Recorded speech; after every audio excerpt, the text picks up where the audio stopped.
Voice of south நேயர்களுக்கு வணக்கம். இந்த நேர்காணலில் நாம் சந்திக்கிறப்பவர் அரசியல் திறனாய்வாளர் திரு தமிழ் காமராஜன் அவர்கள். வணக்கம். வணக்கங்க. பாரதிய ஜனதா கட்சியை விட தேர்தல் ஆணையத்தினுடைய நடவடிக்கைகளும் அவங்களுடைய வாதங்களும் தான் பெரும் சந்தேகத்தை ஏற்படுத்துது. இந்த 6ஆம் கட்ட தேர்தல் உட்பட ஒரு சந்தேக கண் இருந்துகிட்டே இருக்கு தேர்தல் ஆணையத்தின் மீது. உச்சநீதிமன்றமே தலையிட்டு அவங்களுமே இந்த சமயத்தில் ஒரு மக்கள் மத்தியில் ஒரு அவநம்பிக்கை ஏற்படுத்திடக்கூடாது, அதனால அந்த ஃபார்ம் 17 அப்படின்ற விஷயத்த நம்ம பொதுத்தளத்தில் போட்டோம்னா அது ஒரு அவநம்பிக்கையை ஏற்படுத்திடும், குழப்பத்தை ஏற்படுத்திடும்னு உச்சநீதிமன்றமே முடிவு இருக்கிற சூழல் இருக்கிறப்ப, அப்போ தேர்தல் ஆணையத்தின் நடவடிக்கைகளை ஒரு சாமானியனாக எப்படி புரிந்து கொள்வது, நீங்கள் எப்படி பார்க்குறீங்க? இதில் இந்த தேர்தல், இந்த 6ஆம் கட்ட தேர்தலை பற்றி நாம் அடுத்ததாக பேசுவோம்.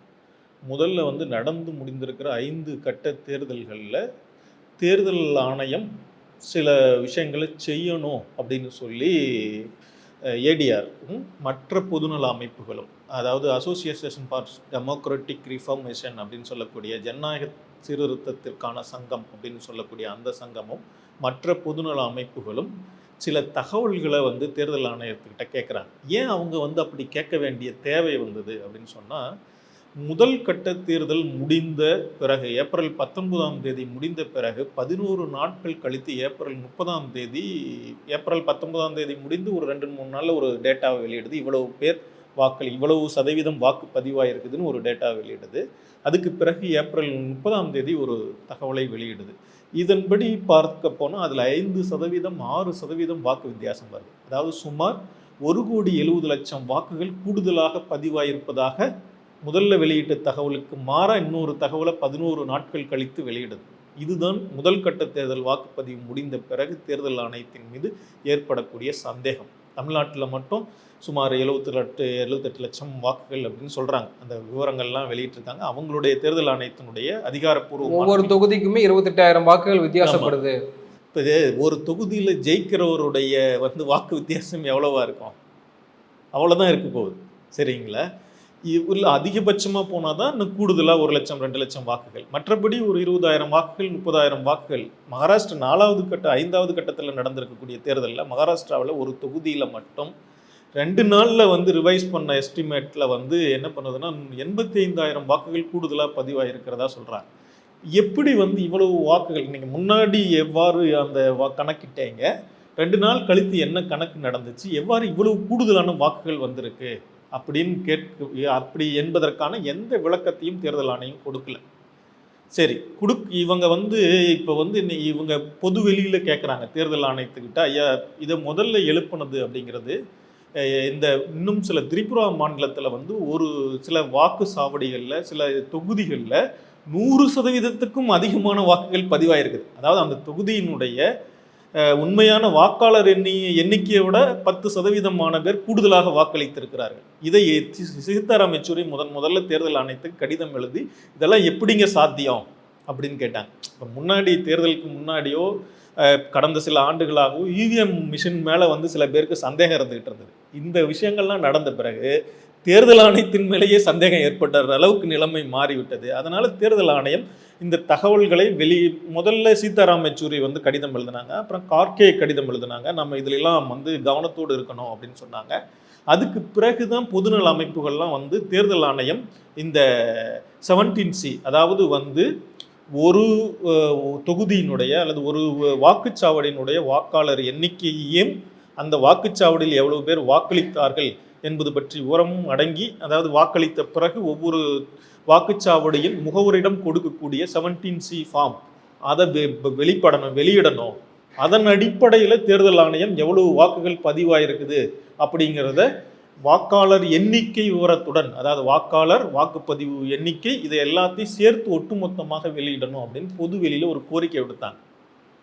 இந்த இந்த முறையை வந்து போன முறை 2019ஆம் ஆண்டே அப்படி நாங்கள் இனிமேல் அது மாதிரி செய்ய மாட்டோம் அப்படின்னு சொல்லி அவங்க மறுதளிச்சிட்டாங்க. ஏன்னா 2019ஆம் ஆண்டு தேர்தல் நடந்து முடிந்த பிறகு சில 100 தொகுதிகளில் இதே போல வாக்குப்பதிவு 30,000 20,000 வாக்குப்பதிவு எண்ணிக்கையில் வித்தியாசம் வந்ததுனால தேர்தல் முடிந்த பிறகு அதை வந்து அந்த சங்கம் வந்து ஏடிஆர் சங்கம் வந்து கொண்டு போய் ஒரு கேஸ் போட்ட உடனே தேர்தல் ஆணையம் என்னன்னா தன்னுடைய அந்த பொது வெளியில் வைத்திருந்த 17C ஃபார்ம் 42 42வது சி ஃபார்ம் இந்த ரெண்டையும் அதை தேர்தல் முடிவுகளை வெளியிடக்கூடிய அந்த 2 விவரங்களையும் அழித்துட்டு இதை நாங்கள் இனிமேல் பொது வெளியில வெளியிட மாட்டோம், ஏன்னா இது எங்க மேல அவநம்பிக்கை ஏற்படுத்துது இல்லை இப்பயே இந்த அப்படின்னு சொல்லி தான் அதை வந்து செய்கிறாங்க.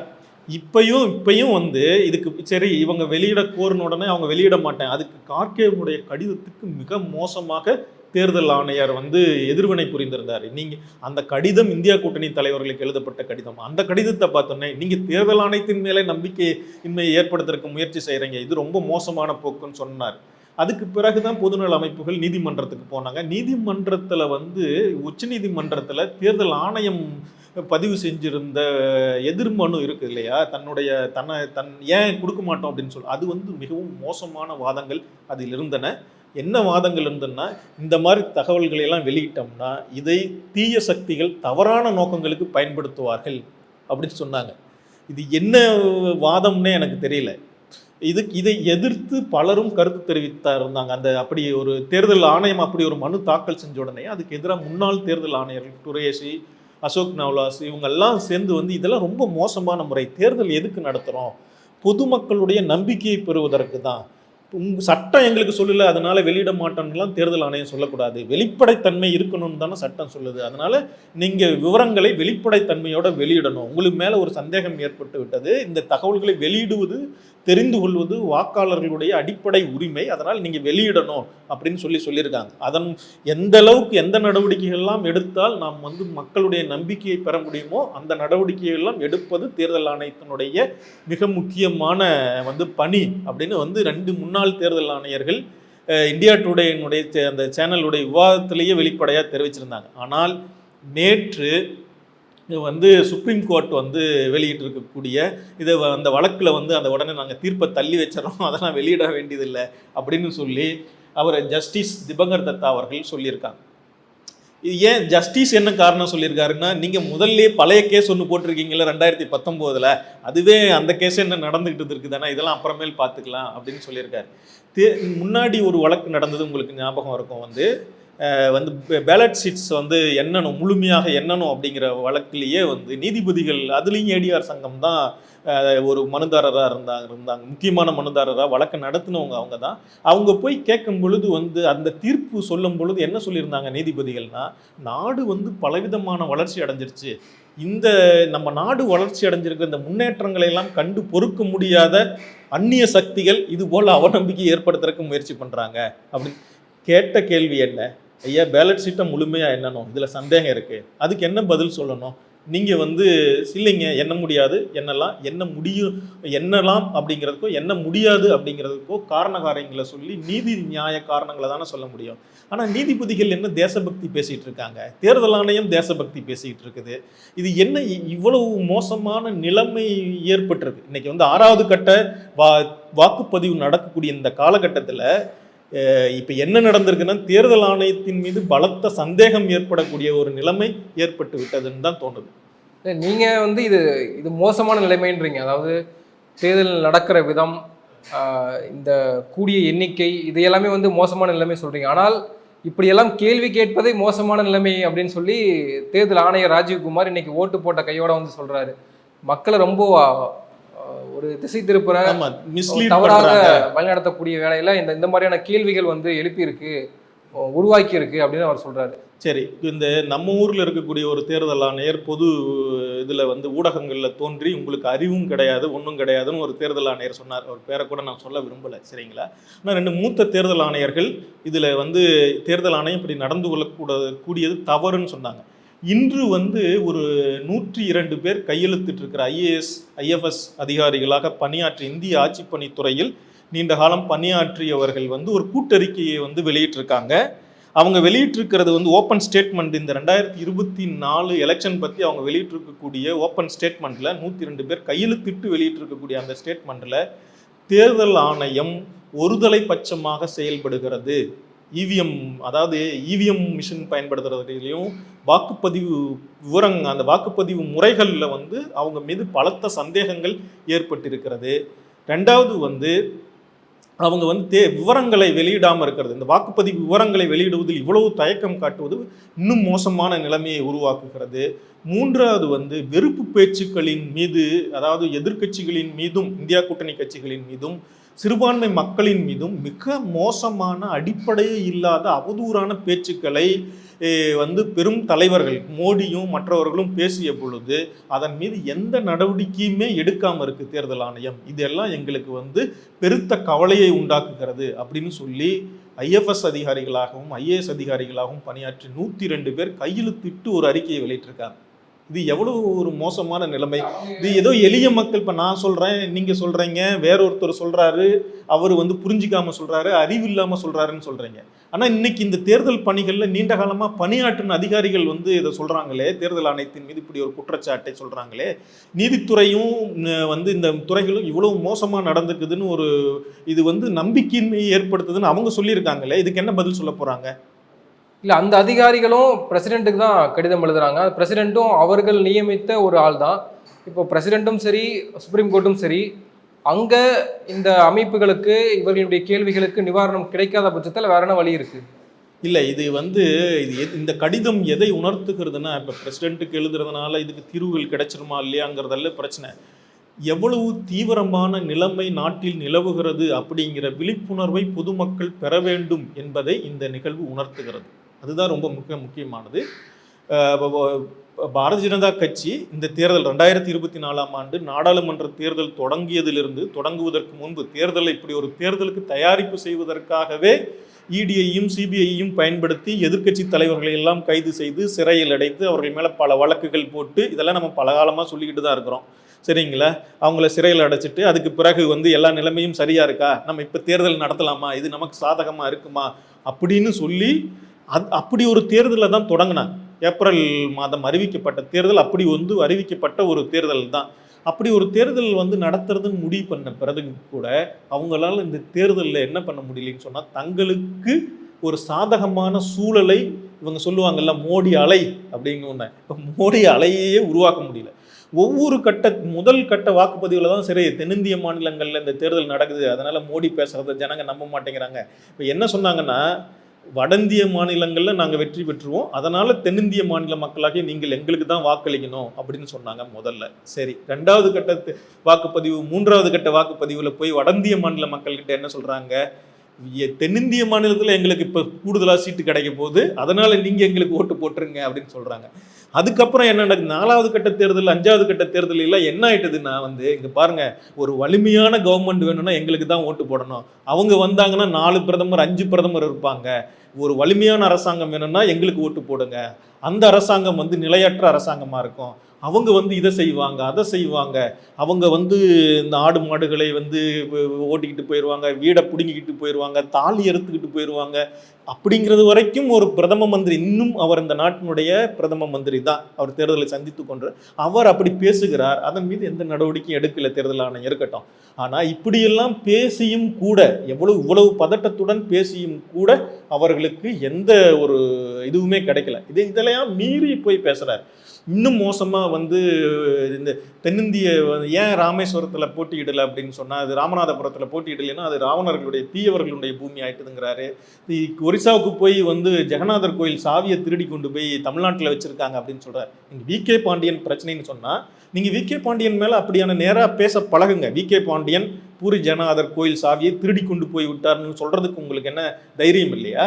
ஏன் தமிழர்கள் மீது இவ்வளோ அபாண்டமான பழி போடுறீங்க? இல்லை, இது வந்து ஒரு பொய். முதல்ல விகே பாண்டியன் அங்கே போயிருக்காரு, அந்த கோயில் சாவிக்கும் அவருக்கும் சம்மந்தம் இல்லை, அவர் அந்த ஊருக்கு போய் ஒரிசாக்காரராகவே மாறிட்டாரு, அவர் முகத்தை பார்த்தாவே தமிழர்னு தெரியல, ஒரிசாக்காரர் மாதிரி தெரிகிறாரு. அப்படிப்பட்டவரை நீங்கள் வந்து பொய்யும் பழியும் சுமத்திக்கிட்டு பிஜு ஜனதா தளம் உங்கள் கூட்டணியில் சேர்க்கறதுக்கு இந்த தேர்தல் வந்து தொடங்குவதற்கு முன் தேர்தல் தேதி அறிவிக்கப்பட்ட போது கூட அவங்க கூட பேச்சுவார்த்தை நடத்திக்கிட்டு இருந்தீங்க பிஜு ஜனதா தளத்து கூட.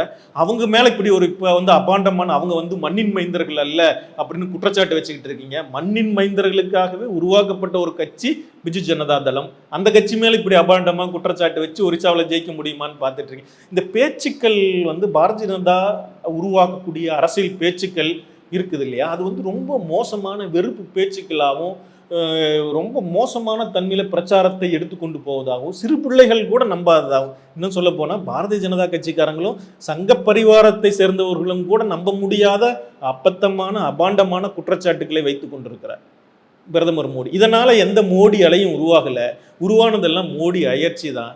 இது வந்து இப்போ வந்து 6வது கட்ட வாக்குப்பதிவு நடக்குது. இந்த வாக்குக்கட்ட பதிவு நடக்கும் பொழுது இன்னும் வந்து மோசமாக பின்னடைஞ்சு தான் போயிருக்கிறாங்க. அவங்க வந்து எந்த விதத்திலையும் வந்து வெற்றி அடையலை. ஆனால் இந்த நேரத்தில் தான் இந்த நாட்டினுடைய மிக முக்கியமான பொதுநல அமைப்புகள், மனித உரிமை அமைப்புகள், சிவில் ரைட்ஸ் மூமெண்ட்ஸ் இவங்கெல்லாம் சேர்ந்து இந்த கடந்த வந்து பெங்களூரில் நடந்த ஒரு கூட்டத்திலேயே வந்து அவங்க மிக முக்கியமான ஒரு பிரச்சனையை எழுப்பியிருக்காங்க. வந்து தீஸ்தா சதல்வாத் ஆகட்டும், பரகல பிரபாகர், GN தேவி அப்படின்னு சொல்லி பெரிய மொழியியல் அறிஞர், இன்னும் பல பேர் சேர்ந்து நடத்தின அந்த பெங்களூரில் நடத்தின மீட்டிங்லையும் கூட தேர்தல் ஆணையத்தின் மீது எங்களுக்கு நம்பிக்கை போய்விட்டது அப்படிங்கிற ஒரு குற்றச்சாட்டை எழுப்பியிருக்காங்க. ஏன் அந்த குற்றச்சாட்டை எழுப்புனாங்க?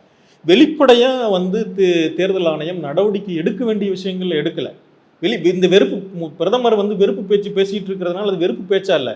தேர்தலில் வாக்களிப்பதற்கு சிறுபான்மை மக்கள் வரும் பொழுது அவங்கள வாக்களிக்க விடாமல் தடுக்கிறாங்க.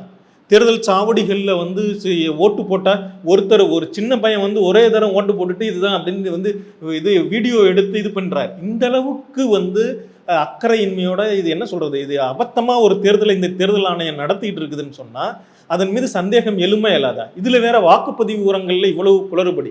நீங்கள் வாக்குப்பதிவு விவரங்களை முறையாக வெளியிடுங்க, எல்லா 17C ஃபார்மையும் அப்லோட் பண்ணிவிட்டு நீங்கள் வந்து தகவலை பதிவேற்றுங்க, அதன் அடிப்படையில் ஒரு உண்மையான தகவல் விவரங்களை கொடுங்க அப்படின்னு சொன்னால், ஐயோ இதில் ஏதோ சதி நடக்குது, இதெல்லாம் வெளியிட்டோம்னா தீய சக்திகள் பயன்படுத்தி கொள்ளும், இல்லை வந்து எங்கள் மீது அவநம்பிக்கை ஏற்படுத்த விளையிறாங்க அப்படின்னு பேசுகிற பேச்செல்லாம் தேர்தல் ஆணையம் இப்போ ஏற்கனவே சிபிஐயும் இடியும் வந்து மோடிக்கு வந்து தாளம் போட்டுக்கிட்டு இருக்காங்க அப்படிங்கிறது ரொம்ப வெளிப்படையாக தெரிகிறது.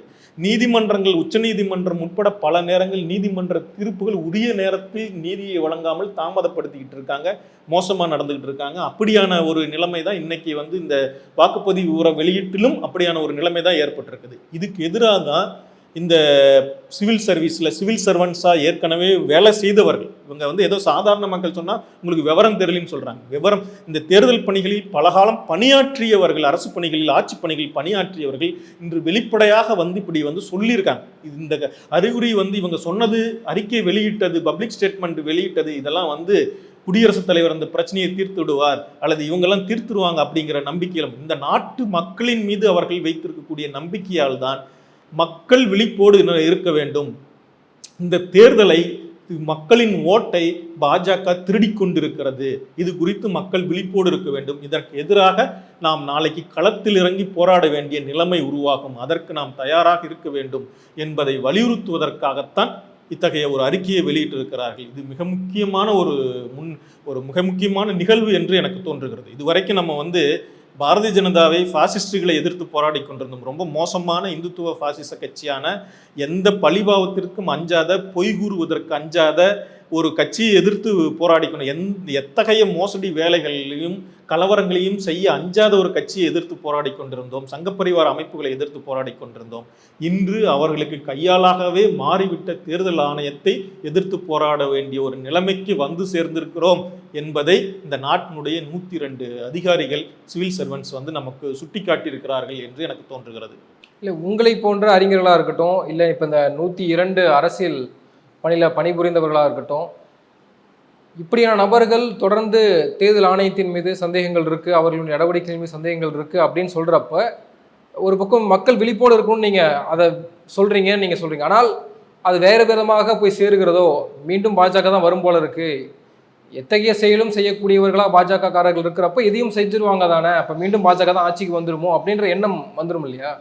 இல்லை, இந்த முறை வந்து இது இப்படிலாம் நம்ம சொல்றதுனால ஏதோ பாஜக வென்றுவிடும், பாஜக வெல்வது, ஆட்சி அதிகாரத்திலிருந்து அவர்களை விரட்டி அடிப்பது, அல்லது ஒரு அதிகார மாற்றத்தை, அவங்க தோத்து போயிட்டா ஆட்சி அதிகாரத்தை மாற்றத்தை செய்வது, இதெல்லாம் வந்து சாத்தியமே இல்லை அப்படிங்கிறதல்ல.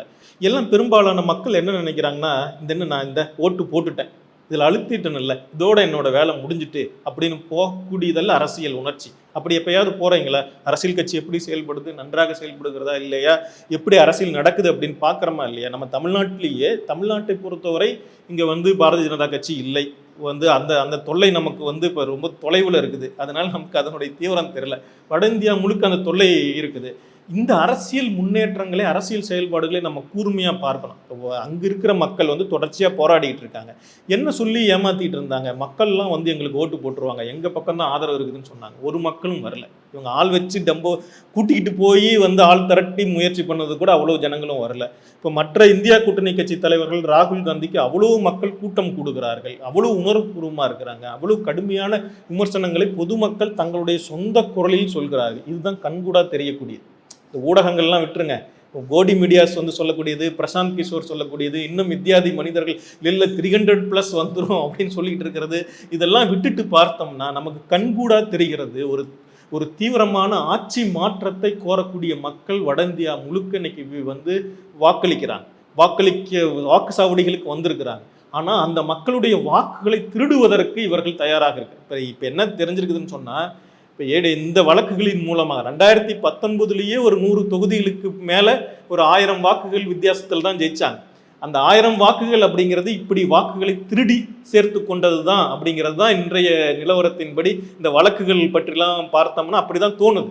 இப்படி வந்து தன்னுடைய மோசடியான வெற்றியை ஈட்டிக்கொள்கிறது இருக்குது இல்லையா, இது வந்து பாசிஸ்டுகள், பாசிசவாதிகள் கொடுங்கோலர்கள் செய்யக்கூடிய ஒரு வேலை. இதை எதிர்த்து போராடினால்தான் நம்முடைய ஜனநாயகத்தை நாம் காப்பாற்றிக் கொள்ள முடியும். நம்ம வந்து அவங்கள நம்பாம இவங்க வந்து வருவாங்க, இவங்களை ஜெயிக்கவே முடியாது அப்படின்னு எண்ணுகிற எண்ணம் தான் நம்முடைய தோல்வி மனப்பாங்க.